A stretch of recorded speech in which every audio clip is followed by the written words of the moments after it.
परमात्मा को पाने तथा उसका वास्तविक लाभ प्राप्त करने के लिए पवित्र बाइबल में प्रमाण है कि प्रभु ने मनुष्य को अपना ही स्वरूप बनाया। 6 दिन में सृष्टि रचकर 7वें दिन विश्राम किया।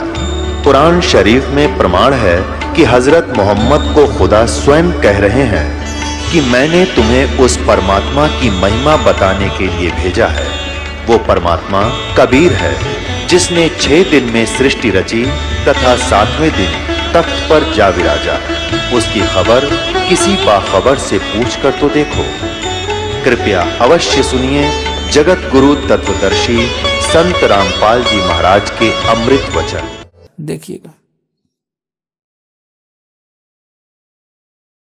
ये ऋग्वेद हम फिर पढ़ रहे हैं, वही जो अभी आपको दिखाया था थोड़ी देर पहले। ये वही मंडल है, ऋग्वेद मंडल नंबर 9 और सूक्त नंबर 1। अब मंत्र नंबर 6 तक तो इन्हें लिख दिया परमात्मा, और आगे इन सोचिए तो बात बिगड़े। पहले शुरू कर दिया उस पुरुष को, उस परमेश्वर को ये कहना था। यहाँ देखो 8वें में, उस पुरुष को उग्र गतियां प्रेरणा करती हैं और भासमान शरीर को यानी बहुत सुंदर तेजोमय शरीर को वह पुरुष यानी वह परमात्मा, जैसा दान दापे बता रहा, पुरुष माने परमेश्वर, वह परमात्मा प्राप्त होता है। तो निराकार कहाँ रहा भगवान? ये निराकार कहा करते। यहाँ देखिएगा, और फिर ये भी निर्णय दिया है इसमें, शरीर धारण करता है और जिसमें 3 प्रकार से दूसरों का वारण करने वाला मधुमेह शरीर मिलता है। अब यहाँ देखिए 9वां ऋग्वेद मंडल नंबर 9 सूक्त नंबर 1 मंत्र नंबर 9 में ये मूल पाठ में शिशु नाम है, शिशुम यानी शिशु, बालक रूप। अभी अदन्या, अभी इमम अदन्या, यहाँ से पढ़ते हैं उस सोम स्वभाव वाले श्रद्धालु पुरुष को, सोम माने पुरुष माने परमात्मा को, उस अमर पुरुष को, शिशु जो शिशु रूप धारण करके प्रकट होता है। अभी अदन्या माने बिना दनाई, यानी कभी ब्याई ना हो, यानी उसने टच भी ना करी हो सांड ने बैल ने। तो यहाँ कहते हैं अभी अधन्या यानी पूर्ण रूप से बिना धनाई। अभी माने सब प्रकार से पूर्ण रूपेण, अधन्या माने यानी कंवारी। अभी अधन्या का अर्थ समझो कंवारी। देनव माने गौवें, कंवारी गौयों से उसकी तृप्ति करती है। भावार्थ है कि परमात्मा जब शिशु रूप धारण करके प्रकट होता है, उसके पालन की लीला, परिवर्ष की लीला कंवारी गौओं से होती है। अंडरस्टूड, इतना ही काफी है। अपने आत्माओं, ये तो वेदों में लिखा है, वेद तो बहुत पुरातन ग्रंथ माने जाते हैं, और परमात्मा ने ये लीला 600 वर्ष पहले की, और प्रत्येक युग में ऐसे ही करते हुए, इसलिए उनको नारायण कहते हैं। कि नार माने जल, आयन माने वहाँ विराजमान होने वाला, और भगवान सारी अन्न पानी में रहेगा। कोई नौका तो नारायण है जल में रहता नहीं, वो यहाँ जब आता है एक सरोवर में कमल के फूल के ऊपर, उस जल के ऊपर विराजमान होता है, इसलिए वो नारायण, ये है वो नारायण कबीर साहब। अब ये 600 वर्ष पहले जो लीला हुई थी और लिपिबद्ध की थी धर्मदास साहब जी ने, वो कबीर सागर नाम है उसका, मालिक की लीलाओं का, उनकी वार्ता का। अब कबीर सागर में प्रमाणित करते हैं कि ये लीला भगवान ने खुद देखी थी आके। इन सभी सदग्रंथों से हमने भगवान परमात्मा को पहचानना है, और फिर भक्ति करेंगे डट के, फिर निसंशय होकर के भक्ति किया करेंगे। ये थोड़े से दिन की बात है, पूरे विश्व में ये बात आप पर सेट हो जाएगी कि सचमुच परमात्मा एक ही है। हम एक पिता की संतान हैं, पूरी पृथ्वी पर हम एक ही प्राणी हैं, एक ही पिता की संतान है, और मोक्ष सभी को चाहिए, यहाँ से छुटकारा सबको चाहिए। तो सबको यही साधना करनी पड़ेगी, और कोई विश्व में विकल्प नहीं रहेगा, क्योंकि ज्ञान से जानकारी होती है हमारे को। अब ज्ञान ऐसा निर्मल हो गया, इसमें संशय नहीं रहा कि हु इज गॉड, कौन है वो परमात्मा। Kabir is God. ये देखो, ये कबीर सागर है, खेमरा श्री कृष्ण दास प्रकाशन बंबई से। ये कबीर पंथी का ही कबीर सागर ज्ञान सागर प्रथम खंड कबीर पंथी भारत पथिक स्वामी युगलानंद बिहारी द्वारा पुरस्कृत, इसके द्वारा संशोधित। मुद्रक एवं प्रकाशक हैं खेमरा श्री कृष्ण दास, अध्यक्ष श्री वेंकटेश्वर प्रेस, खेमरा श्री कृष्ण दास मार्ग बम्बई। अब इसके इस ज्ञान सागर में, ये ज्ञान सागर है और पृष्ठ नंबर 74 पे है, ये पृष्ठ है इनका 74 पे। अब यहां लिखा है सुन जुल्हा मन भयो आनंदा, जिमी चकोर पायो निशी चंदा, ले सुत चले हर्ष मन कीन्या, तासो पुन अस बोल ही दीन्या।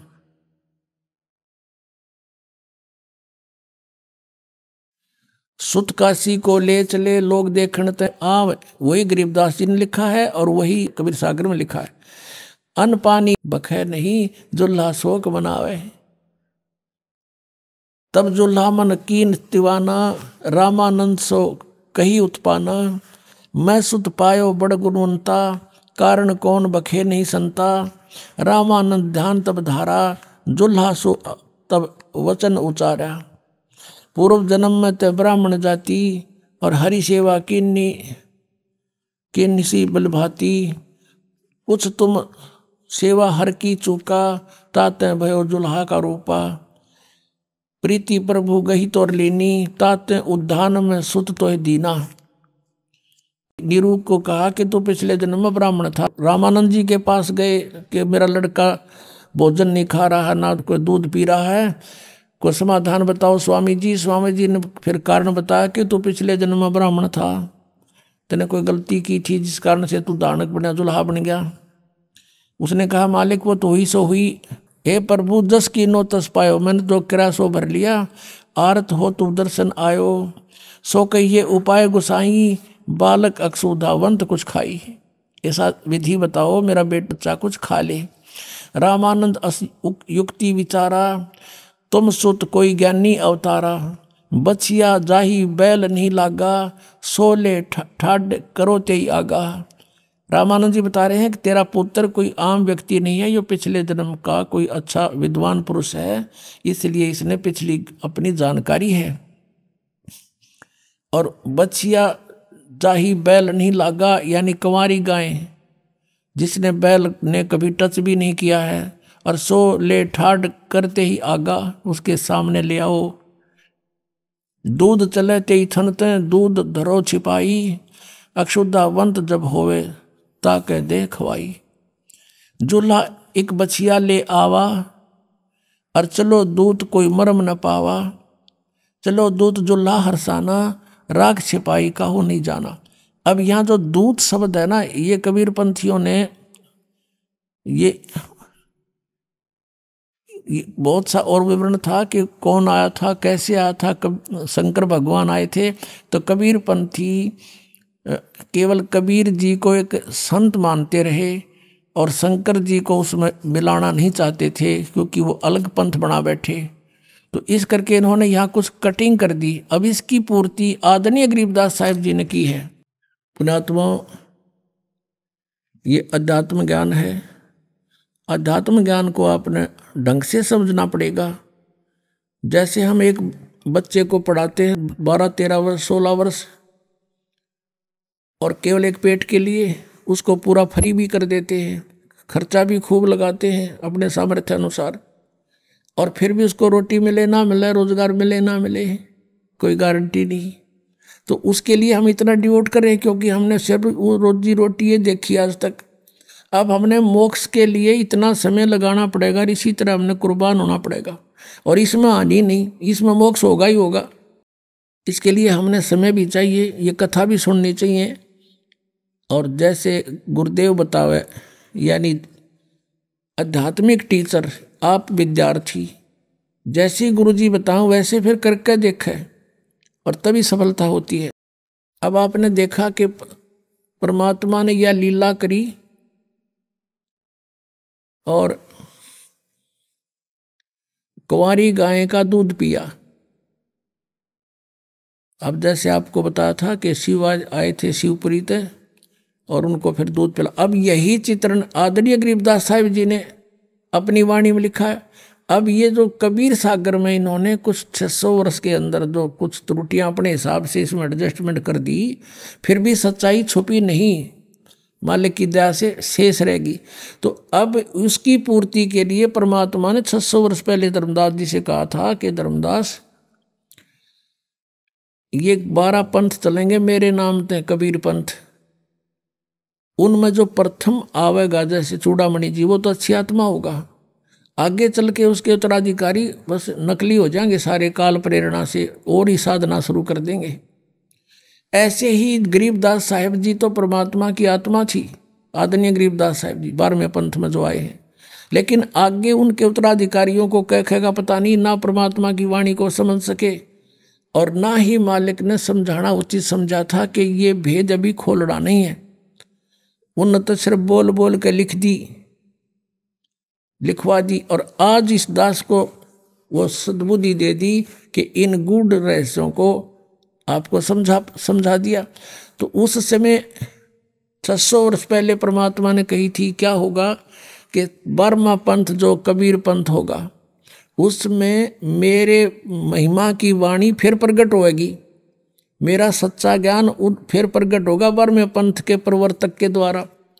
लेकिन उस 12वें पंथ के अनुयायी भी उस मार्ग को समझ नहीं सकेंगे, क्योंकि परमात्मा ने कहा था धर्मदास तो लाख दुहाई, ये मूल ज्ञान की तबार न जाई, मूल ज्ञान बार जो पढ़ी, बिचली पीढ़ी हंस नहीं तरही। इसलिए गरीबदास साहिब जी ने भी बोल बोल के लिखवा दी, उसका निर्णय नहीं दिया किसी को। इसलिए कहा कि ये सब पढ़ेंगे गरीबदास वाले पंथ के भी लोग, लेकिन वो समझ नहीं सकेंगे, असंग जन्म सतलोक नहीं जा सकते, उनमें अभिमान हो जाएगा कि हम गरीबदास अनुयायी हैं, हमारे वो ग्रंथ हमने अच्छी तरह आता है, उनको कक्का नहीं पता ये दास उसमें रह क्या है। अब ये प्रमाण भी कबीर सागर से देंगे आपको। ये कबीर सागर है जो अभी आपको दिखाया था, और खेमरा श्री कृष्ण दास प्रकाशन बंबई से, मुद्रक एवं प्रकाशक हैं खेमरा श्री कृष्ण दास, अध्यक्ष श्री वेंकटेश्वर प्रेस, खेमरा श्री कृष्ण दास मार्ग बंबई से। ज्ञान सागर इसका अनुवादक भी कबीर पंथी है, इसका जो संशोधक है कबीर पंथी भारत पथिक युगलानंद बिहारी द्वारा परीक्षित। मुद्रक एवं प्रकाशक हैं खेमरा श्री कृष्ण दास, ये आपको दिखाई दिया। ये कबीर वाणी है और प्रश्न नंबर ये 136 पे क्या बताया है, 12 पंथ चलो सो भेद। 12 पंथ जैसे चले कबीर परमात्मा ने 600 वर्ष पहले बताया कि 12 पंथ ऐसे होंगे। वो प्रथम 12 पंथ काल फुरमाना और भूले जीव न जाव ठिकाना। इन 12 पंथों में ये प्राणी कोई भी पार नहीं हो पाएगा। अब क्या बताया है कि 12 पंथ काल फुरमाना, इन 12 पंथों में काल का ही संदेश रहेगा। और भूले जीव न जाए ठिकाना, ताते आगम कह हम बाखा। यह लिखना था प्रथम वंश चूड़ामणि शाखा, लेकिन यहाँ इन्होंने कबीर पंथियों ने गड़बड़ कर दी कि चूड़ामणि जी को काल का पंथ नहीं बताना चाहते थे, लेकिन सच्चाई नहीं छुपती।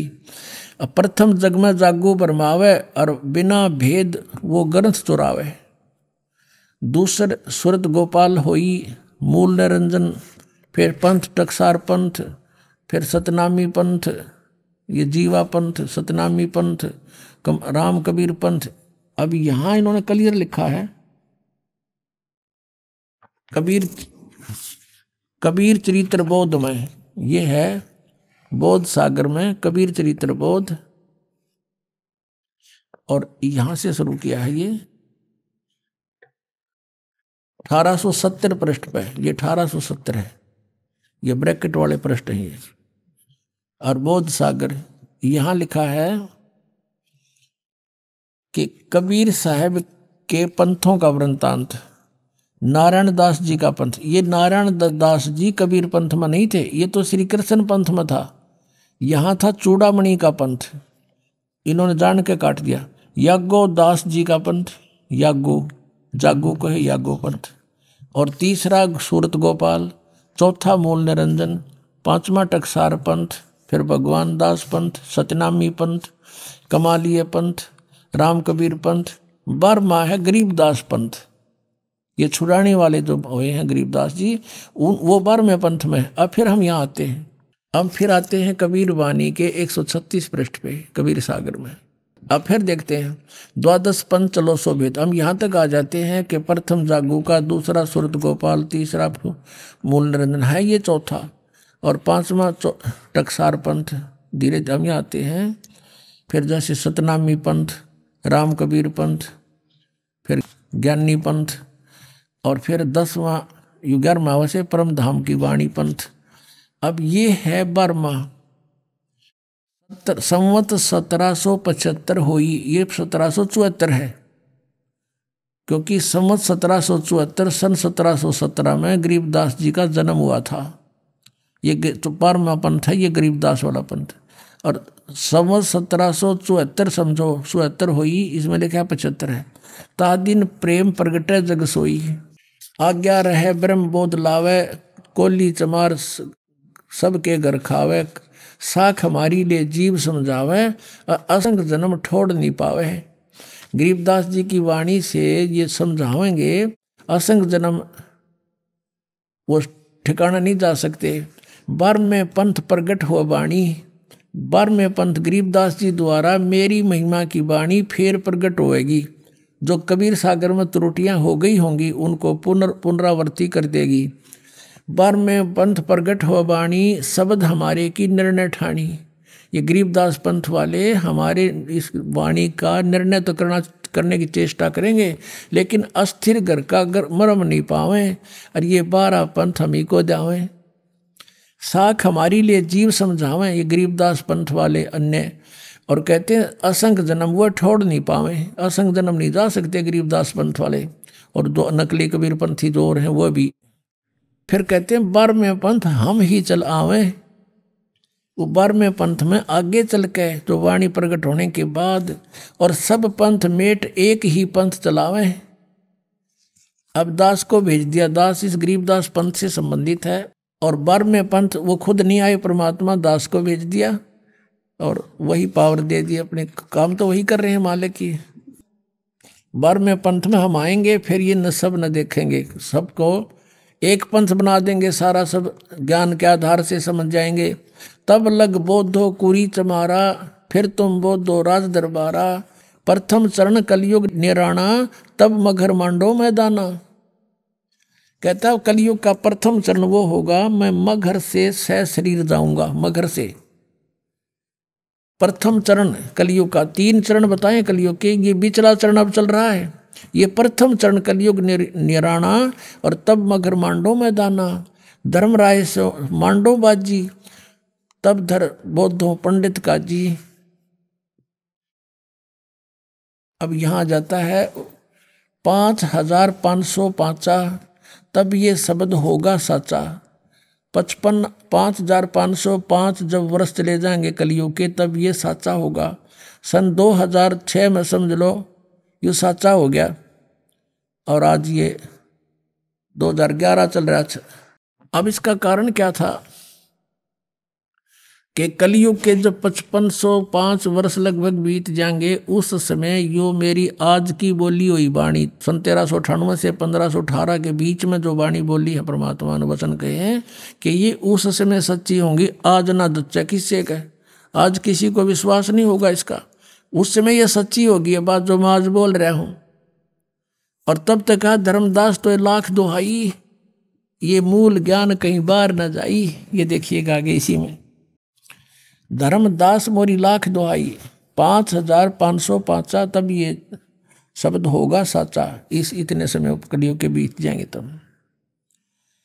धर्मदास मोरी 1,00,000 दोहाई, ये मूल शब्द बाहर ना जाई, ये ना जाई गलत प्रिंट गलत हो रहा है। पवित्र ज्ञान तुम जग में बाखो, मूल ज्ञान गोई यानी गुप्त तुम राखो। मूल ज्ञान जो बार पर ही, बिजली पीढ़ी हंस वंश नीतर ही। 33 अरब ज्ञान हम बाखा, मूल ज्ञान गुप्त ही राख्या। गोए राख्या, गोए मन गुप्त। मूल ज्ञान तुम तब लग छुपाई, जब लग 12 पंथ मिटाई। अब यहाँ दिखाते हैं आपको 134 पृष्ठ पे सारा निर्णय दे रखा परमात्मा ने। कबीर वाणी 134 पृष्ठ पे, अब यहाँ बताए हैं 13 वंश, 12 तो ये थे काल के जाल में रह गए सारे। प्रथम वंश उत्तम, ये नारायण वो है चूड़ामणि जी, दूसरे ये जागू, और ये तीसरा, फिर चौथा, फिर पांचवा। अब यहाँ आ जाते हैं कि 12वें वंश गरीबदास, 12वां गरीबदास वाला ही हो। 12वें वंश प्रगट हो उजियारा, यानी 12वें पंथ में मेरी महिमा की वाणी से मेरा फिर से उजियारा सा होगा, क्लियर नहीं होगी उनसे। और कहते हैं 13वें वंश मिटे सकल अंधियारा। ओए होए, 13वां वंश मेरा आवेगा दास, कहते सब अज्ञान हटाया जाएगा उसमें, सब मिटे सकल अंधियारा। और एती दगा काल समाई, और तत्बिंदु की टेक रह जाई। काल इतनी दगा करेगा फिर भी हमारे तत्व ज्ञान की टेक रह जाएगी, यानी उस समय तक इसको छुपा के रखना है। जो 13वां वंश इस दास की तरफ संकेत है, अंडरस्टूड है। 13वें वंश मिटे सकल अंधियारा, अब सब झंझट, ये सब अज्ञान हट जाएगा। नौमन सूत उलझिया, ऋषि रहे जखमारे, सतगुरु ऐसा सुलझा दे, उलझन दूजी बार।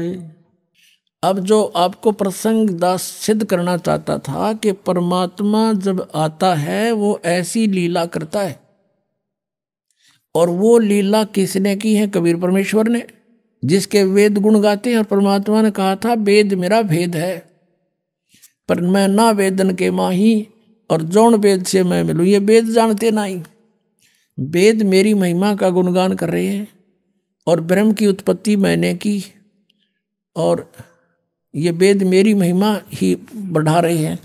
आपको और थोड़ा वेद दिखाते हैं। पुण्यात्मा, हमने परमात्मा को पहचानना है।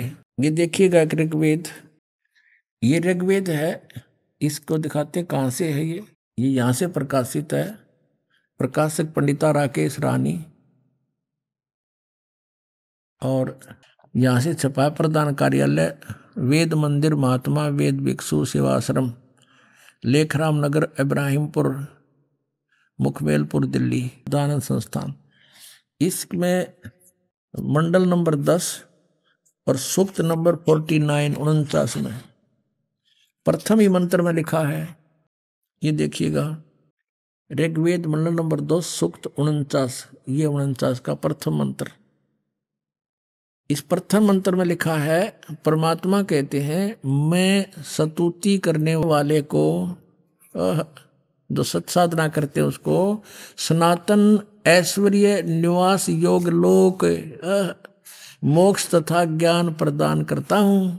मैं स्तुति करने वाले को सनातन ऐश्वर्य, यानी जो सदा रहने वाला, कभी नाश ना हो, मोक्ष निवास योग्य लोक, यानी सतलोक, पूर्ण मोक्ष तथा ज्ञान प्रदान करता हूँ। अहम ब्रह्म कर्णवम, मैंने ब्रह्म नहीं, मैंने ब्रह्म को उत्पन्न किया। इन्होंने वेद लिख दिया। ब्रह्म का अर्थ वेद नहीं होता, राजा का अर्थ विधान नहीं होता, संविधान नहीं होता। मैं ब्रह्म को उत्पन्न करता हूँ, काल की उत्पत्ति मैं ही करता हूँ ब्रह्म की। और जो वेदों में महिमा है, यह वेद मेरी ही महिमा की वृद्धि करता है। यज्ञदान सत्संग करने वाले को सन्मार्ग में आदेश करने वाला मैं ही हूँ, यानी तुम्हें रास्ता भी मैं दिखाता हूँ जो मेरी शरण में आ जाते हो। और वेद मेरी ही महिमा का गुणगान कर रहे हैं। अब क्या बताते हैं, अब ये सारे प्रमाण हो गए कि कबीर परमात्मा, वेदों में लिखा कि परमात्मा कहता है कि मेरा भेद है वेदों में पूरा, और ब्रह्म की उत्पत्ति मैंने की, काल की, इस ब्रह्म की। और वही खुद अपने सूक्ष्म वेद में 600 वर्ष पहले कहा था, वेद मेरा भेद है, मना वेदन के माही, यानी जिस इन वेदों में मेरे पाने की विधि नहीं है, लेकिन महिमा मेरी ही है सारी। अब ये दास फिर उसी टॉपिक पर आता है कि आदरणीय गरीबदास साहिब जी की जो वाणी प्रकट हुई, उन्होंने उसकी पूर्ति की है। कबीर सागर में भी छुपी नहीं रही बात कि वो कह रहे रामानंद जी ने कहा नहीं, ये दूत शब्द बीच में है। वो कहते उन्हें पता नहीं था वो कौन था, भगवान का भेजा हुआ कोई दूत आया था। वो बता गया कुंवारी गाय पर थपकी मार देगी। तो यहाँ रामानंद जी ने कहा कि उन्होंने कबीर सागर में लिखा है कि बछिया जाए बैल नहीं लागा, वो गाय लाओ जो अनटच हो, कुंवारी गाय हो। और यहाँ क्या कहते हैं गरीबदास जी, शिव उतरे शिवपुरी से अवगत बदन विनोदे, मैं के कमल खुशी बहे लिया ईस को गोदे। उस परमात्मा को गोदी में ले लिया भगवान शिव जी ने। और शिव उतरे शिवपुरी से चल कर आए और वहां बच्चे को गोद में लिया। नजर नजर से मिल गई किया ईस प्रणाम, धन मोमिन धन पूर्णा ये धन का सीनी काम। दोनों भगवानों की जब नजर नजर से मैं मिली तो शिव जी समझ गए ये कोई परम शक्ति है, बड़ा सिद्ध पुरुष है। इतनी नवीना ज्ञान है कि ये कौन थे। फिर जैसे परमात्मा ने आदेश दिया, कहा शंकर भगवान से कि ऐसे ऐसे इनको कहो कुंवारी गाय लावें और उसके ऊपर आप अपना हाथ रख देना। तो गरीबदास जी कहते अनब्यावर को दूहत है, दूध दिया तत्काल, पीवे बालक ब्रह्म गति ता शिव भय दयाल। तो इससे सिद्ध हो गया कि कबीर सागर बता रहे हैं, कबीर साहब की जो लीला पुरातन है। और फिर परमात्मा गरीबदास साहिब जी को मिले, अपनी महिमा अनुसार आते हैं, अच्छी आत्माओं को मिलते हैं, उनको ज्ञान देते हैं। फिर उन श्रेष्ठ आत्माओं में से जिनको परमात्मा मिले थे, गरीबदास जी ने यही बताया है कि परमात्मा ने कुंवारी गाय का, बिना ब्याई गाय का दूध पिया। तो अब ये कंसेप्ट ये क्लियर करना चाहता है दास के कबीर इज गॉड। सभी सदग्रंथ उनका समर्थन कर रहे हैं और आंखों देखा संत बता रहे हैं। गरीबदास जी कहते हम सुल्तानी नानक तारे दादों को उपदेश दिया, जात जुलाहा भेद न पाया काशी माहे कबीर होया। ये अनंत कोट ब्रह्मांडे का एक रति नहीं भार, सतगुरु पुरुष कबीर हैं ये कुल के सिरजनहार। बोलो सतगुरुदेव।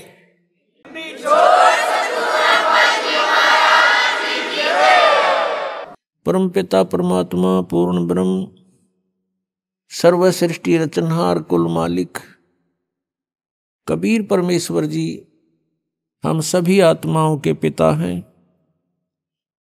जितने भी यहाँ 21 ब्रह्मांड के अंदर आत्माएं हैं, ये सभी उस परमेश्वर कबीर जी की आत्माएं हैं। अब यहाँ हम काल के लोक में रह रहे हैं। इस काल के लोक में प्राणी सुखी नहीं हो सकता और हम यहां सुख की खोज कर रहे हैं। जिसके पास धन नहीं है वो चाहता है कि मैं धनवान हो जाऊं, सुखी हो जाऊंगा। जिसके पास संतान नहीं है वो सोचता है मुझे संतान प्राप्ति हो जावे, मैं सुखी हो जाऊंगा। कोई रोगी है वो ये सोचता है मैं स्वस्थ हो जाऊं फिर मैं सुखी हो जाऊंगा। कोई धनवान है वो ये सोचता है कि सुख तो इन राजा लोगों को होगा। और राजा लोग सोचते हैं कि सुख तो स्वर्ग में होगा। स्वर्ग के देवता इंद्र राजा जो हैं वो सोचते हैं कि सुख तो ब्रह्मा विष्णु महेश को होगा, हमें सुख नहीं। और ब्रह्मा विष्णु महेश को सुख बिल्कुल नहीं। उदाहरणार्थ जैसे भगवान श्री विष्णु जी के अवतार श्री रामचंद्र जी राजा दशरथ के घर जन्म लेकर के अयोध्या में प्रकट हुए। उनका फिर विवाह हुआ, विवाह होते ही वनवास हुआ। वनवास से उनकी धर्मपत्नी का अपहरण हुआ, फिर युद्ध हुआ। 12 वर्ष तक युद्ध हुआ। युद्ध तो 2-4 मिनट घंटे का बहुत हो जाता है। उसके पश्चात रावण का वध करके सीता जी को घर ले आए। कुछ ही दिनों के बाद, कुछ वर्षों के उपरांत किसी के व्यंग से सीता जी का परित्याग कर दिया, अपनी धर्मपत्नी का, जो गर्भवती थी। स्वयं कहीं रहे, संतान कहीं रही। तो इससे सिद्ध है कि उस विष्णु जी को भी यहां सुख नाम की चीज नहीं। फिर वही विष्णु जी के अवतार श्री कृष्ण रूप में जेल में जन्म हुआ, मामा शत्रु हो गया। कभी जरासिंह, कभी शिशुपाल, कभी पूतना, कभी केसी आदि से उनको मरवाने का प्रयत्न जारी रहा। अंत में भगवान ने मथुरा को त्याग दिया, समुद्र में जाके एक टापू पर शरण ली। वहां एक द्वार की नगरी बना करके सारी सेना को वहां रख करके शेष जीवन वहां व्यतीत किया। उसके उपरांत अंत समय क्या हुआ, भगवान श्री कृष्ण जी का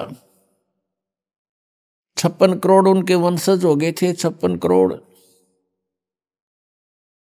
पोते पर पोते, पुत्र, रिश्तेदार, नाती, और वो भी श्री कृष्ण जी के सामने सब मृत्यु को प्राप्त हुए।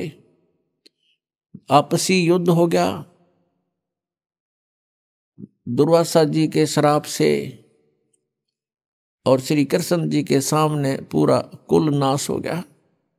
क्या वो प्राणी सुखी हो सकता है जिसके आगे सारे मर जा? तो यहां परमात्मा कबीर परमेश्वर जी हमें याद दिलाते हैं, भजन करो उस रब का जो दाता है कुल सब का। भजन करो उस रब का जो दाता है कुल सब का। उस परमेश्वर की भक्ति करो जो सबका मालिक है, सबका दाता है। श्रीमद् भगवत गीता अध्याय नंबर 15 के श्लोक 1 से 4 में यह बताया गया है कि ऊपर को जड़ वाला, नीचे को तीनों गुण रूपी शाखा वाला, ये उल्टा लटका हुआ संसार रूपी वृक्ष है। ऊपर को मूल जो जड़े हैं वो तो समझो परम अक्षर ब्रह्म है, पूर्ण परमात्मा, वो सब का मालिक। और नीचे को तीनों गुण रूपी शाखा, रजगुण ब्रह्मा, सतगुण विष्णु, तमगुण शिव जी रूपी शाखाएं हैं। और जो संत उल्टे लटके हुए संसार रूपी वृक्ष के सभी विभागों को भिन्न भिन्न बताता है, स वेदवित, वो वेद के तात्पर्य को जानने वाला है, अर्थात वो तत्वदर्शी संत है। परमेश्वर स्वयं भूमिका करते हैं, सतलोक से चलकर यहाँ आते हैं। यहाँ के भगवान काल द्वारा फैलाया गया अज्ञान, उसका नाश करते हैं, अपने तत्व ज्ञान रूपी टॉर्च से उस अंधेरे को हटाते हैं। तत्व ज्ञान रूपी सूर्य का उदय करके अज्ञान रूप अंधकार को समाप्त करते हैं। वो उसमें यहाँ कुछ समय के लिए रहते हैं और अपनी अमृतवाणी को उच्चारण कर करके सुनाते हैं, जो बाद में लिपिबद्ध कर ली जाती है। परमेश्वर ने कहा था, अक्षर पुरुष एक पेड़ है, निरंजन वा की डार, और तीनों देवा शाखा हैं, ये पात रूप संसार। जो हिस्सा जमीन से बाहर दिखाई देता है पेड़ का, वो तुरंत जमीन से बाहर जो मोटे वाला होता है उसको तना बोलते हैं। और जड़ें प्रोक्ष है, गुप्त है। तो मूल मालिक तो गुप्त है, प्रोक्ष है, उसका तो यहाँ के सदग्रंथों में जिक्र नहीं। वो तो स्वयं परमेश्वर ने आके बताई है अपनी महिमा। उस तने को समझो ये अक्षर पुरुष है, उसके तने के फिर मोटी डार होती है, उसको समझो सरपुरुष, सरपुरुष। और उस डार के फिर 3 शाखाएं हों, वो रजगुण ब्रह्मा, सतगुण विष्णु, तमगुण शिव जी जानो। श्रीमद् भगवत गीता अध्याय नंबर 4 के श्लोक नंबर 32 में कहा है कि जो श्लोक नंबर 25 से लेकर 31 तक जो भी साधनाओं का वर्णन किया गया है वो पर्याप्त नहीं है।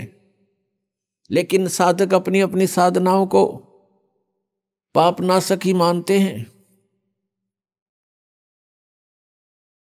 इस प्रकार की यज्ञों का विस्तार के साथ वर्णन है सच्चिदानंद घन ब्रह्म की वाणी में। ब्रह्मणे मुखे यानी सच्चिदानंद घन ब्रह्म ने स्वयं आकर के अपने मुख कमल से वो तत्व ज्ञान बोला होता है, उसको परम अक्षर ब्रह्म की वाणी कहते हैं। उस वाणी में वो विस्तार के साथ कहे गए हैं। उनको जानने के बाद फिर पूर्ण रूप से कर्म बंधन से मुक्त प्राणी हो जाता है।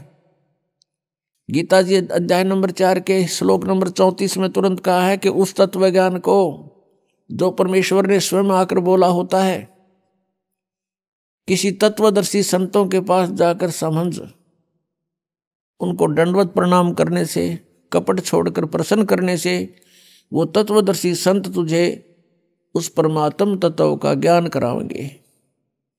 इससे एक बात तो ये सिद्ध होगी कि गीता ज्ञानदाता भी उस तत्व ज्ञान से अपरिचित है, इसलिए संतों के पास जाने को कह रहा है। अब यहाँ गीता जी अध्याय नंबर 15 के श्लोक नंबर 1 से 4 में परमेश्वर ने स्वयं अपनी महिमा का गुणगान किया है। अक्षर पुरुष एक पेड़ है, निरंजन वा की डार, सरपुरुष जिसको कहते हैं, सरपुरुष वा की डार, और तीनों देवा शाखा हैं ये पात रूप संसार। अब गीता जी अध्याय नंबर 15 के श्लोक 4 में कहा कि उस तत्व ज्ञान की प्राप्ति के उपरांत तत्व ज्ञान रूपी शस्त्र के द्वारा इस अज्ञान रूपी उलझी हुई गुत्थी को काटकर अर्थात समझकर उसके पश्चात परमेश्वर के उस परम पद की खोज करनी चाहिए, जहां जाने के बाद साधक फिर लौटकर कभी संसार में नहीं आते, अर्थात उनका जन्म मृत्यु सदा के लिए समाप्त हो जाता है। और जिस परमेश्वर ने सर्व ब्रह्मांडों की रचना की है उसी की भक्ति करनी चाहिए, अन्य की नहीं। गीता ज्ञानदाता यहाँ अपनी भक्ति को भी न करने की सलाह दे रहा है। क्यों दे रहा है? क्योंकि गीता जी अध्याय नंबर 4 के श्लोक नंबर 5 तथा 9 में, गीता अध्याय नंबर 2 श्लोक 12 में, गीता अध्याय नंबर 10 श्लोक 2 में ये स्वयं कहता, अर्जुन तेरे और मेरे बहुत जन्म हो चुके हैं, तू नहीं जानता मैं जानता हूं। इससे सिद्ध है कि गीता ज्ञानदाता की भी जन्म मृत्यु होती है। ये पूर्ण मोक्ष नहीं होता, ना इसकी साधना से पूर्ण मोक्ष हो सकता, और ये भी नाशवान है। इसलिए गीता ज्ञानदाता गीता अध्याय नंबर 18 के श्लोक नंबर 62 में कहता है कि अर्जुन तू सर्वभाव से उस परमेश्वर की शरण में जा जिसकी कृपा से तू परम शांति को और सनातन परम धाम को प्राप्त होगा। जब तक प्राणी जन्म और मृत्यु के अंदर है इसको शांति नहीं हो सकती, चाहे ब्रह्मा की पदवी पा ले, चाहे विष्णु की पदवी प्राप्त कर ले, चाहे शिव की पदवी प्राप्त कर ले, या छोटे मोटे राजाओं का तो अब कोई अस्तित्व नहीं है, जबकि ब्रह्मा विष्णु महेश तक की पदवी पर प्राणी सुखी नहीं है। इसलिए गीता जी अध्याय नंबर 7 के श्लोक नंबर 18 में गीता ज्ञानदाता कहता है कि जितने भी भक्त हैं, साधक हैं, जिन्होंने वेदों को जाना समझा और तत्वदर्शी संत ना मिलने से अपने आप निष्कर्ष निकाल लिया, ओम नाम को मोक्ष दायक मान लिया और ब्रह्म को सुप्रीम पावर मान लिया, सुप्रीम गॉड मान लिया। इस भूल के कारण ये उदार आत्मा, नेक आत्माएं, ये ज्ञानी आत्मा है तो अच्छी नेक हैं, लेकिन मेरे वाली अनुत्तम गति में ही स्थित है। गीता ज्ञानदाता कहता है कि मेरे वाली गति यानी ब्रह्म की गति, ब्रह्म से मिलने वाले लाभ, ओम नाम से जो जाप होता है वो ब्रह्म का है, और ब्रह्म से जो लाभ है उसको कहते हैं वो मेरी गति है। गीता ज्ञानदाता ब्रह्म बोल रहा है श्री कृष्ण जी में, और ये भी अनुत्तम है, ये भी घटिया है, व्यर्थ है, क्योंकि जन्म और मृत्यु अर्जुन तेरे भी और मेरे भी सदा रहेंगे।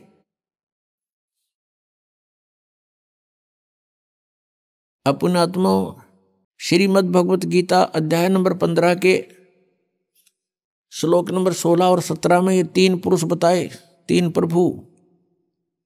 एक सरपुरुष, ये 21 ब्रह्मांड का पुरुष प्रभु है, स्वामी है, मालिक है, ये कुल का मालिक नहीं है। अक्षर पुरुष जो पेड़ का तना कहलाता है, ये 7 संघ ब्रह्मांड का स्वामी है, ये कुल का मालिक नहीं है। गीता जी अध्याय नंबर 15 के श्लोक 16 में कहा कि सरपुरुष और अक्षर पुरुष ये 2 प्रभु प्रसिद्ध हैं, और इनके लोकों में तथा ये स्वयं जितने भी प्राणी हैं ये सभी नाशवान हैं, और जीवात्मा सभी की अमर है। इसलिए गीता जी अध्याय नंबर 15 के श्लोक 17 में तुरंत कहा है कि उत्तम पुरुष तो अन्य परमात्मा इति उदाहरते,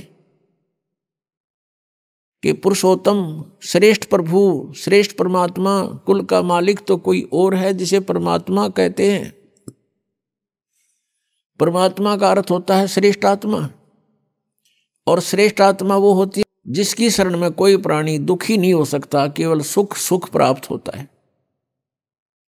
लेकिन यहां प्रभु पुरुष परमात्मा स्वयंभू घने हो गए, इसलिए यहां परमात्मा ने डिफाइन करना पड़ा कि उसको परमात्मा कहते हैं जो सबसे उत्तम सरपुरुष और अक्षर पुरुष से भी कोई अन्य है और है, और वही तीनों लोकों में प्रवेश करके सबका धारण पोषण करता है। वो है वास्तव में अविनाशी परमेश्वर। पुण्यात्माओं, हम सभी कहते थे भक्ति कर ले भाई, किसी भी संत या पंथ में या किसी ग्रंथ में हम पढ़ा करते थे तो सभी प्रेरणा करते थे भगवान की भक्ति करो भाई। मनुष्य जीवन बार बार प्राप्त नहीं होता, परमात्मा की भक्ति करनी चाहिए। मनुष्य जीवन का मुख्य उद्देश्य ही भक्ति करना है। लेकिन हमें ये नहीं पता था कि कौन से राम की भक्ति करें, कौन से प्रभु की हम भक्ति करें। गीता जी अध्याय नंबर 4 के श्लोक नंबर 33 में कहा कि अर्जुन, द्रव्य में यज्ञ से ज्ञान यज्ञ श्रेष्ठ है। द्रव्य में यज्ञ होती है जो धन से, जैसे कोई भंडारा करवा देते हैं, कितने और श्राद्ध कर देते हैं, या कहीं धर्मशाला बनवा देते हैं, या कहीं मंदिर बनवा देते हैं, और कहीं अनाथालय खुलवा देते हैं, कोई कुआं या प्याऊ बनवा देते हैं। तो ये कहा कि इस प्रकार जो आंख मीच के अंधाधुंध कोई तुम बगैर ज्ञान के पूर्ण करते हो, उसको करने से पहले उसके बारे में जानकारी होनी चाहिए। यानी ज्ञान यज्ञ श्रेष्ठ है। संतों का सत्संग सुनो और ज्ञान समझ के फिर जैसे संत बतावें और जैसे ग्रंथ अलाउड करें, जो हमारे सदग्रंथों में प्रमाणित है, उसी तरह ही तुम दान पुण्य करो तो लाभदायक है, अन्यथा नहीं। तो पुण्यात्माओं, हमने अपने सदग्रंथों को आधार मान के अपनी साधना करनी पड़ेगी, और तभी हम सफल होंगे। अन्यथा परमात्मा के मंत्रों की, किसी भी परमात्मा के सदग्रंथ की कोई वाणी को आप याद करते रहोगे, आवर्ती करते रहोगे, बार बार उसका अध्ययन करोगे, उससे मोक्ष नहीं होगा, अन्य फल मिल जाते हैं। लेकिन वो फल अस्थायी होते हैं और मोक्षदायक नहीं होते, उससे मनुष्य जन्म का उद्देश्य पूर्ण नहीं होता। तो सबसे पहले हमने ज्ञान सुनना चाहिए कि कौन से परमात्मा की भक्ति करें। जैसे गीता ज्ञानदाता कहता है कि तू सर्वभाव से उस तत्ब्रह्म की शरण में जा। तत्ब्रह्म यानी उस परमात्मा की शरण में जा, उस परमेश्वर की शरण में जा। गीता ज्ञानदाता अध्याय नंबर 7 के श्लोक नंबर 29 में कहता है कि मैं जो ज्ञान दे रहा हूं कि तत्वदर्शी संत की खोज करो और तत्वदर्शी संत के बताए मार्ग अनुसार तुम साधना करो, उसके पश्चात मेरे इस ज्ञान का जो आश्रय कर लेता है, इसको शिरोधार्य करके तत्वदर्शी संत की खोज कर लेता है, और फिर वो व्यक्ति जो तत्ब्रह्म को जान लेते हैं और जो पूरे अध्यात्म ज्ञान से परिचित हो जाते हैं और जो सब कर्मों से परिचित हो जाते हैं, वे केवल जरा और मरण से छूटने का ही प्रयत्न करते हैं। जरा मीन वृद्ध अवस्था का कष्ट और मरण मीन मृत्यु, वो केवल इस बुढ़ापे के दुख से और मृत्यु के दुख से छूटने का ही प्रयत्न करते हैं। वो तत्ब्रह्म को जानते हैं, पूरे आध्यात्मिक ज्ञान से परिचित हैं और वो सभी कर्मों से भी परिचित है। तो गीता ज्ञान दाता से अर्जुन ने प्रश्न किया, गीता अध्याय नंबर 8 के श्लोक नंबर 1 में, कि किम तत्ब्रह्म किम अध्यात्म किम कर्म च पुरुषोत्तम। वो तत्ब्रह्म कौन है, वो क्या है वो तत्ब्रह्म, और क्या ये अध्यात्म है, और ये सभी कर्मों की जानकारी मुझे दीजिए। गीता ज्ञान दाता ने 8वें अध्याय के 3रे श्लोक में उत्तर दिया है कि वो परम अक्षर ब्रह्म है, वो तत्ब्रह्म।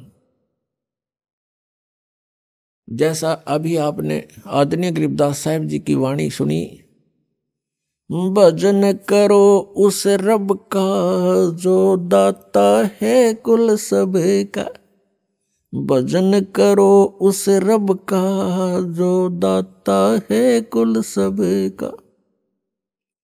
जो सबका मालिक है, सबका दाता है, उसकी भक्ति करो, उसका भजन करो। गीता जी अध्याय नंबर 15 के श्लोक नंबर 16 और 17 में ये 3 पुरुष बताए। सरपुरुष, अक्षर पुरुष, ये तो नाशवान बताए हैं।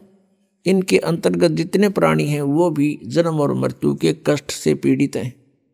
फिर 17वें में कहा कि ये लोग त्रयमाविश्य विवर्ती अवैश्वर है, जो तीनों लोकों में प्रवेश करके सबका धारण पोषण करता है। वो है वो अविनाशी परमात्मा, वो है सबका दाता।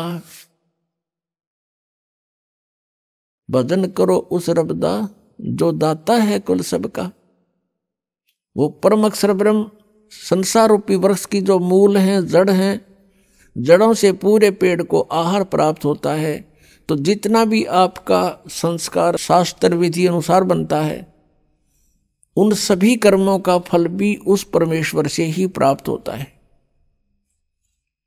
उस परमेश्वर ने विधान बनाकर इस काल को दिया है, ये केवल इस विधान का पालन करता है, साथ में ये मिसगाइड भी करता रहता है कि ये प्राणी मेरे जाल में फंसे रहें।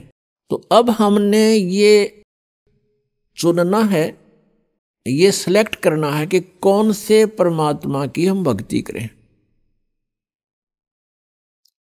जैसे कोई ब्रह्मा जी का उपासक है या श्री विष्णु जी की भक्ति करता है या श्री शंकर जी की साधना में रत है। अब ब्रह्मा जी का उपासक ब्रह्मा जी के लोक में जाएगा और वहां जाकर के प्रत्येक लोक में एक रेस्टोरेंट होता है और उस रेस्टोरेंट के अंदर, जिसको स्वर्ग कहते हैं, उस स्वर्ग के अंदर ये प्राणी चला जाता है और इसके जितने भी पुण्य होते हैं वहां डिपॉजिट हो जाते हैं। और जब इसके पुण्य समाप्त हो जाते हैं उसी समय उस प्राणी को वहां से धकेल दिया जाता है। जैसे जबरदस्ती यहां मृत्यु कर दी जाती है, ऐसे जबरदस्ती उसको वहां से वापस भेज दिया जाता है। और विष्णु जी का जो पुजारी है वो विष्णु के लोक में जाता है। विष्णु जी के लोक में भी ऐसे एक कॉमन रेस्टोरेंट है, वहां जो प्राणी जाता है उसके पुण्यों को वहां डिपॉजिट कर लिया जाता है, जमा कर लिया जाता है। अपने पुण्यों से ही वो वहां सब कुछ सुविधाएं प्राप्त करता है। आइए अब हम उन श्रद्धालुओं के अनुभव जानते हैं जो जगत गुरु तत्वदर्शी संत रामपाल जी महाराज जी से दीक्षा प्राप्त कर चुके हैं तथा उनके द्वारा बताए गए भक्ति मार्ग पर चल रहे हैं। बहन जी नमस्कार। नमस्कार जी। क्या नाम है आपका? माया देवी। कहाँ से आए आप? लुधियाना पंजाब से। संत रामपाल जी महाराज जी से नाम दीक्षा लेने से पहले आप क्या भक्ति साधना करते थे? जो हिंदू परिवार में सभी देवी देवताओं की भक्ति करते हैं वही भक्ति हम करते थे। तो जब आप हिंदू धर्म में प्रचलित सभी प्रकार की पूजाएं कर रहे थे तो फिर आप संत रामपाल जी महाराज जी की शरण में क्यों आए? भगत जी संत रामपाल महाराज शरण के ऐसे गए कि सबसे पहले मेरे भाई ने नाम ले रखा था, जैसे अपने मड़ी पूजना है, पीर बाबा के जाना है, तो मेरा भाई ये समझाता रहता था ये इनमें कुछ नहीं रखा है, तो इन बातों का हमको समझ आती नहीं थी। तो मेरा भाई जी बोले कि संत रामपाल महाराज जी का साधना टीवी पे सत्संग आता है 7:40 से 8:40 तक, उनको आप सुनिए ध्यान से। तो मैं सुनती थी पर मेरे को समझ नहीं आता था। इस ज्ञान के बारे में किसी को पहले समझ आता नहीं, धीरे धीरे ही आता है। तो जब समझ आने लग गया तो मेरे भाई जी इनको बोलते थे, मेरे पति जी को, आप हमारे साथ चलना बरवाले में, हरियाणा में। तो मैं बोल देती थी कि हरियाणा हमारा कौन है, तो हमको कभी हम हरियाणा गए नहीं है बरवाले में। तो मेरे भाई तो बस ऐसे ही करता रहा। तो उन्होंने एक दिन फिर अपनी सलाह बनाई तो वो मेरा भाई खुद ही चला गया तो बस में चला गया। तो उन्होंने नाम दीक्षा ली। वो आते ही फ़ोन करने लग गया, अभी ऐसे ऐसे कर। उन्हें सबको बुलाया घर में, हमको भी समझाने लगे। तो मेरे पति ने फिर नाम दीक्षा लेने का विचार बनाया तो वो मेरे भाई के साथ चले गए। भाई के बाद जाने के बाद वो घर पे आए तो हमको 1 महीने के बाद वो हमको लेके गए साथ में। तो मैंने वहाँ जाके देखा है कि बहुत अच्छा लगा संत रामपाल महाराज के बरवाले में जाके। मैंने ये देखा था कि मैं पहले देखूंगी जाके वे कैसा माहौल है, वहाँ कैसा लगता है देखने में, पर वहाँ तो जाके बहुत शांति आती है। तो हमने कोई ऊट पटाक भी नहीं किया, कोई मना भी नहीं किया, तो नाम दीक्षा ले ली मैंने और मेरी बेटी ने और मेरे बेटे ने। हम तीनों ने नाम दीक्षा वहाँ 18 फरवरी 2013 को नाम दीक्षा ली। बहन जी, जो भी संत रामपाल जी महाराज जी से नाम दीक्षा लेता है उनको कोई ना कोई लाभ जरूर होते हैं, चाहे वो शारीरिक हो, आध्यात्मिक हो, भौतिक हो। आपको संत रामपाल जी महाराज जी से नाम दीक्षा लेने के बाद क्या लाभ मिले? मेरे को संत रामपाल महाराज जी के नाम दीक्षा लेने में बहुत से लाभ हुए। जैसे भगत जी मेरी ब्रेस्ट कैंसर की बीमारी ठीक हुई है संत रामपाल महाराज जी के नाम दीक्षा लेने से, उनकी भक्ति करने से। मैंने 2-3 साल से ये मेरे ब्रेस्ट में इधर गांठ थी, तो मैंने अपने पति से बोला कि इधर मेरे गांठ है तो आप दिखाइए। ये बोल देते थे दिखाते हैं। तो आगे वाली ब्रेस्ट पीछे को अंदर जाने लग गई, तो दर्द भी था, तो गांठ ज़्यादा ही बढ़ गई थी, वो पीछे गच में चली गई थी, तो निप्पल भी आगे वाला पीछे को चला गया था। तो मैंने डॉक्टर से जाके हम लोगों ने दिखाया। तो मेरे पति जी साथ में गए तो उन्होंने रिपोर्ट कहा कि इनकी बाजू खड़ जाएगी अगर आप इनका ट्रीटमेंट नहीं कराओगे। तो मैंने घर आके बोला कि मेरे गुरुजी तो संत रामपाल महाराज जी जोड़ते हैं, तोड़ते नहीं हैं, कैंसर हो चाहे कैंसर का बाप क्यों ना हो। तो डॉक्टर के कहने पे पर्ची लिखवा के तो मैंने वो घर पे रख ली। उसकी मर्जी के, अपनी मर्जी के बाद भी 2-3 महीने के बाद वो मैंने रिपोर्ट अपनी दोबारा फिर जाके उनसे लिखवाई। फिर मैंने रिपोर्ट अपनी बड़े बड़े हॉस्पिटलों में जाके अपना ट्रीटमेंट करवाना शुरू करवाया। जब डॉक्टर ने ये भी बोला था कि इनका बाजू खड़ जाएगा, वो कोई काम नहीं कर पाएंगे, तो हाथ खड़ जाएगा, उखड़ जाएगा, तो काटना ही पड़ जाएगा, पता नहीं शायद। तो मैंने संत रामपाल महाराज जी को याद कर रहे थे हम लोग। तो ऑपरेशन भी उन्होंने बताया था। तो हम उनके पास उनके रिपोर्ट घर में आ गए। तो घर में आके मेरे पति तो खूब रोने लगे। तो मैंने गुरुजी के आके संत रामपाल महाराज जी के आके दंडवत प्रणाम किया। तो मैंने गुरुजी से आगे प्रार्थना लगाई कि हे संत रामपाल महाराज जी, आपकी भक्ति कर रहे हैं, फिर तो ऐसा होना नहीं चाहिए। परमात्मा आप ही अब देखो, आप ही कुछ कर सकते हो, हमारा तो और करने वाला भी कोई नहीं है। तो भगत जी मैंने तो फिर रोना तो जो शुरू किया मैंने आगे प्रार्थना भी कराई। तो संत रामपाल महाराज जी का संदेश ऊपर से आया है कि बेटे भक्ति करो, मालिक दया करेंगे, भक्ति जरूर करते रहना, विश्वास रखना मेरे बच्चों। तो हमने संत रामपाल महाराज जी पे इतना विश्वास रखा कि मैं जो भी कोई रिपोर्ट करा के लाती थी तो मैं संत रामपाल महाराज जी के आगे रख देती थी कि आप ही दाता मेरा ट्रीटमेंट करोगे, डॉक्टर नहीं कर सकते इसको, तो जो कुछ करोगे आप ऑपरेट कराओ, कुछ भी करो, मालिक आपने अपना जैसा हमको बनाया है। हे मेरे परमात्मा, मैं आपकी महिमा का बगान नहीं कर सकती हूँ बंदी शोर जी, जो अपना जैसा हमको बनाया है। तो जो दुख मेरे पर आया है वो आप पर आया है, मेरे पर नहीं है। मैंने तो यहाँ तक भी बोल दिया कि मैं अपना ट्रीटमेंट नहीं कराऊंगी। कोई मेरे को बोलता था ऐसे कराओ वो कराओ ये, तो मैं बोल देती थी मेरे संत रामपाल महाराज मेरे गुरुजी हैं मेरे साथ, वो करेंगे सब कुछ, डॉक्टर क्या करके देंगे मेरा। तो ऐसे करके मैं अपने भगत जी को देखती थी। तो मैं इनको बोलती थी आप रोना नहीं, बहुत बड़े गुरु की शरण में है हम, वो हमको कुछ नहीं होने देंगे। हमारे परमात्मा है बंदीछोड़ सतगुरु रामपाल महाराज जी। संत रामपाल महाराज की दया से आज मेरा ब्रेस्ट कैंसर बिल्कुल ठीक है और मेरी रिपोर्ट भी ओके आई है। डॉक्टरों ने तो मेरे को जवाब ही दे दिया था कि बोलते ये बाजू भी उखड़ सकती है, ये भी करना पड़ता है, कि कोई भी डॉक्टर अपनी जिम्मेवारी पर कोई वो रिस्क नहीं लेते हैं। तो मेरे को विश्वास अपने संत रामपाल महाराज भी था, तो मेरा उनसे देखो भक्ति करने से सब कुछ, उनकी भक्ति और मंत्र जाप करने से सब कुछ, ये मेरा कैंसर जैसी बीमारी बिल्कुल ही गायब हो गई है। ये मैं आपके सामने रिपोर्ट लेके भी खड़ी हूँ, आप चाहे तो देख भी सकते हो। आप देख सकते हो कि ये मेरी रिपोर्ट कैंसर की है, मोहनदई शेरपुरे चौक में अस्पताल है वहाँ की रिपोर्ट है। ये मेरी ठीक होने की रिपोर्ट है, आप देख सकते हैं आपके सामने है। जी और क्या लाभ मिले आपको? देखो भगत जी, सर जी जब मैं कीमोथेरेपी लगाती थी ना, तो मैंने रोहतक भंडारे में जब मेरे को कीमोथेरेपी लगी तो मैं रोहतक भंडारे में जाके इतनी दूर सफ़र करके आई हूँ, पर मेरे को कीमोथेरेपी का कोई पता नहीं लगता था। वैसे तो आम जो कीमोथेरेपी लगती है तो कई लोग तो बिस्तर पर से नहीं उठते हैं, तो मैं चलती फिरती रहती थी। 3 मंजिल पे मेरा घर है, मैं उतरती चढ़ती रहती थी। सब मेरे को देखते थे कि ये कैसे उतरती चढ़ती है, इनका ट्रीटमेंट भी चलता है। तो डॉक्टरों ने बोला था इनको बेड रेस्ट कराना है, ये वो करना है, तो पर नहीं, मैं संत रामपाल महाराज जी की दया से, मेरा घर 3री मंजिल पे है। देखो मैं घूमती फिरती रहती थी, मेरे आस पड़ोस में भी मेरे को सब देखते रहते थे कि इनका देखो ट्रीटमेंट भी चल रहा था, तो ये फिर भी अपना घूम फिर रही है। तो ये सब कुछ संत रामपाल महाराज की दया से ही सब कुछ होता है। मैं सत्संग भी सुनने चली जाती थी। आप देख सकते हो जो कैंसर से पीड़ित हो बंदा कैसे इधर उधर घूम नहीं सकता, वो अपनी बीमारी से इतना पीड़ित रहता है, पर नहीं, मैं संत रामपाल महाराज जी की दया से घूमती फिरती रहती। ये उनकी दया से ही 3री मंजिल पर चढ़ना उतरना, देखो ये कितना वो लगता है बंदे को, कैंसर वाले बंदे को, वो तो वैसे नहीं उठता है बिस्तर से। तो मैं संत रामपाल महाराज की दया से ही उतरती चढ़ती रहती थी, उनका नाम जाप करती रहती थी, अपने घर का सारा काम भी करती थी।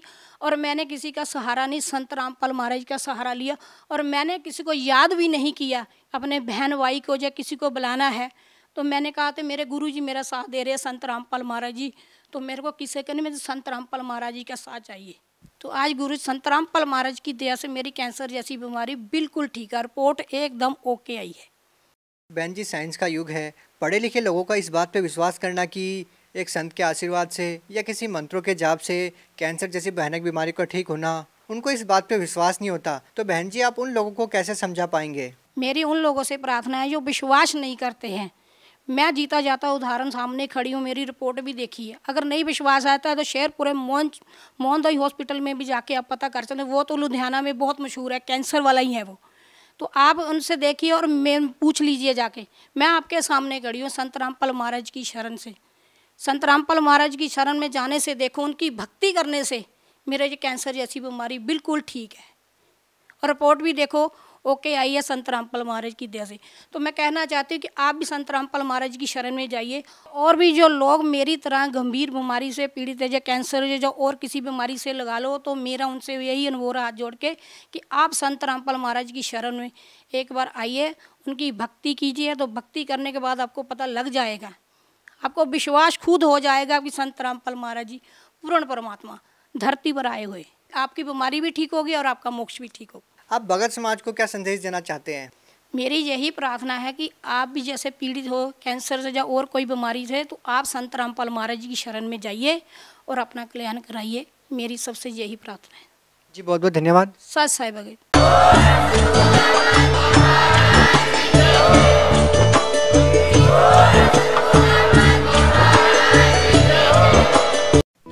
आप सुन रहे थे जगत गुरु तत्वदर्शी संत रामपाल जी महाराज के मंगल प्रवचन। अधिक जानकारी के लिए संपर्क करें।